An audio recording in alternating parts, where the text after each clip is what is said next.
Today on Arts 24. When you think of witches, is this what you see? Witches is a brave documentary about postpartum depression. In school, I learned about the women who had been murdered in the medieval witch trials. Some of them were healers and midwives. Some of them had lost their minds. 3 years ago, I gave birth to my son. Within a month, I was admitted to a psychiatric ward. It is chilling to realize that if I'd been alive back then, I would have been considered evil, a witch. Ectopic pregnancy. Elizabeth Sankey, hello. Hello. Now, you made a film about love, romantic comedies, another one about the female body, boobs. This one is about motherhood. Those three subjects, they all sound lovely, Yes. but they're bloody complicated and can be hard and messy. Describe this film. So this film is very personal. It's about my experience of severe postpartum anxiety after the birth of my son, which meant I ended up in a psychiatric ward, and I had no previous mental health issues before this. The madness had found me again. And the witches? They were so close now I could feel their breath on the back of my neck. The film features interviews with medical professionals, historians and fellow sufferers, and uses old film footage of witches and other women in pop culture depicted as different. I'd always felt a very strong connection to witches, but it became very pronounced during my illness. And just this feeling of like being a good or a bad woman or a good or a bad mother, and thinking about like the ways in which witches are sort of depicted in society and how that reflects how women are sort of seen and the roles that we're supposed to fulfill. And if we don't fulfill them, or if we don't fulfill them in the right way, then we're sort of seen as lesser than, or we're judged. So yeah, it's about kind of all of that. And I use clips from witch films to sort of depict what happened to me and what happened to other women who've been through similar illnesses, because I just felt like that was the best way of depicting what it's like to be unwell like that. It's like being in a horror film. I need you to know how it feels to lose your mind completely. I want you to see what I saw, feel what I felt. So I'm going to drag you into this spell with me. Because while I survived, far too many have not. People watching will have heard of baby blues. Yes. But it's not at all what really describes what you went through, is it? The term baby blues, I think, should be scrubbed from language. It's a very sort of trite, sweet way of describing what, for me, was a complete sort of breakdown. After listening to me explain how I'd been feeling, Dr. Ben said it was a classic case of baby blues and that it would probably just go away on its own. I think it's different in different places. I have a French mother-in-law, and I know that her experience of this was different. But in the UK, there's not really any conversation about mental health or how pregnancy or becoming a mother might affect your mental health. And so when it started happening to me, I just didn't know what was going on. I didn't know what was wrong with me.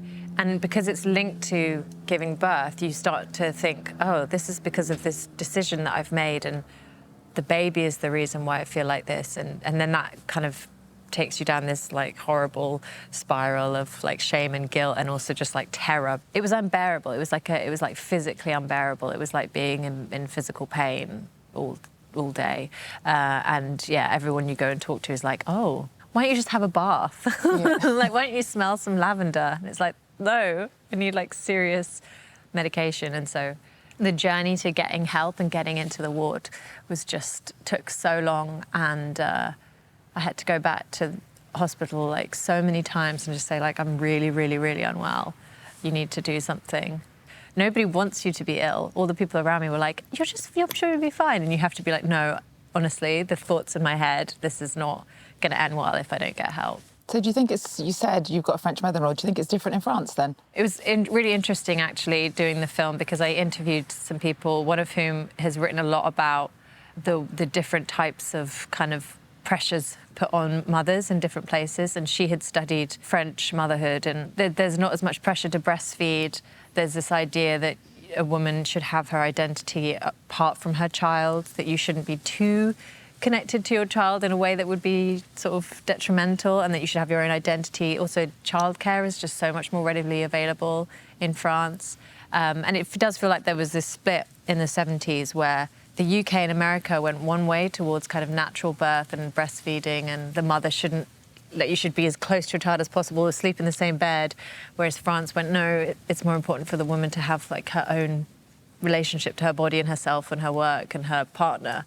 That was really eye-opening for me, because I don't think one is better than the other. I just think that when you realise, oh, this is just a very prescribed set of ideals that are put on women, that it's kind of like just trends, really. That was quite a relief to sort of work out, because it means you can do it however you want to do it. Because we all know what a mother is supposed to be like. A good mother is selfless, her entire identity consumed by her love for her child. She is immaculate. She is youthful, innocent, almost virginal in her purity.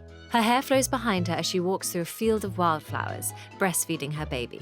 She always smells of freshly baked bread. She wears long cotton dresses and no makeup. She glows with love from within. She never questions her life. She feels eternally blessed and complete.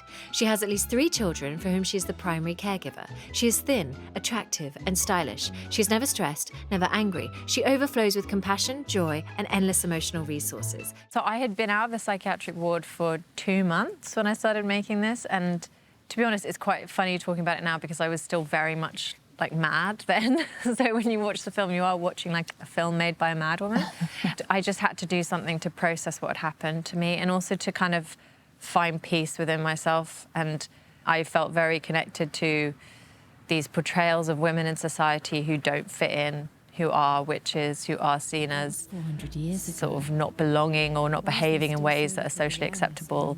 And I found real solace, and I just wanted to spend time with women like that. And so I would just spend all day, just like when I wasn't looking after my son, like just watching these films and finding like bits like where I'd realise, oh my gosh, what that woman is experiencing in Witches of Eastwick is so similar to what I experienced. But it is quite funny now talking about it, because I'm like, yeah, I can't really remember why I did it. I just, I was crazy and it made sense.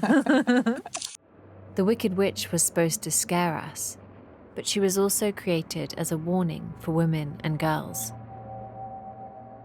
Behave and be beautiful, or we will destroy you. Women have been taught this lesson for centuries, so that now it is embroidered onto our bones, mixed with our blood, tattooed onto our beating hearts. It is in our culture, in all our stories, women are pitted against each other. The virgin, the whore, the maiden, the crone, the good witch, and the bad witch. It is a narrative that is so successfully pervasive that we repeat it to each other. We police our sisters, our neighbours, our friends. Do you think the film will help sort of get rid of a little bit this stigma that is still so attached to women's mental health issues when it comes to having children? I really hope so. I mean, that's one of the big reasons why we did it. And it was why it was really important to me to say everything that had happened, say all the thoughts I had. There was a point where my producers said to me, look, you've got to do it. And because I sort of didn't really want to, because, you know, my son is his own person and I wouldn't want him to ever feel like I'd had those thoughts about him. But at the same time, thinking of the wider world, I knew that if I didn't do it, no one else was going to. And it's been really moving, and at so many screenings, people have come up to me and said, I lost a friend. You know, someone just messaged me last night saying that they'd lost a friend 6 days before they'd seen the film. But honestly, like, the number of people that have some connection to someone who's had a tragic outcome from one of these illnesses is astounding. So yeah, I think like that's all we really want to achieve with the film, is just to sort of raise awareness and to make women feel okay, regardless of whether or not they're mothers, to sort of say, like, it's absolutely fine to have these dark thoughts and feelings. And if you do have them, just talk to people, and no one's going to take your baby away, and no one's going to, you know, think that you're a terrible person. People will understand, because women have just been so conditioned to not talk about these things, to be perfect. Executing women as witches was a way of cleansing communities of women who were mentally unwell, who didn't fit in, or who knew too much and had too much power. And their murders still reverberate throughout our society. Women are scared of being judged, scared to talk about our dark thoughts, our rage, our madness. And your son is 4 now. Yes. Have you thought about what you'll tell him? I mean, we talk about it a lot. Like, I'll say to him, oh, you know, when you and I were in hospital, I don't know, I imagine that by the time he's old enough to watch the film, he'll just be so embarrassed of me and just find me so annoying that the last thing he'll ever want to do is watch anything I've made. Hopefully, what I hope he'll take away from it is that he can tell me anything and that he can talk to me about anything, and that there's, you know, there's no... anything that he's gone through, I will have been through worse, hopefully. So, yeah, that's what I'm hoping he'll get from it. OK. Elizabeth Sankey, thank you so much. Thank you so much. I read books about witches. I saw them on TV. But most of all, I watched them at the cinema. Girls, watch out for those weirdos. We are the weirdos, mister.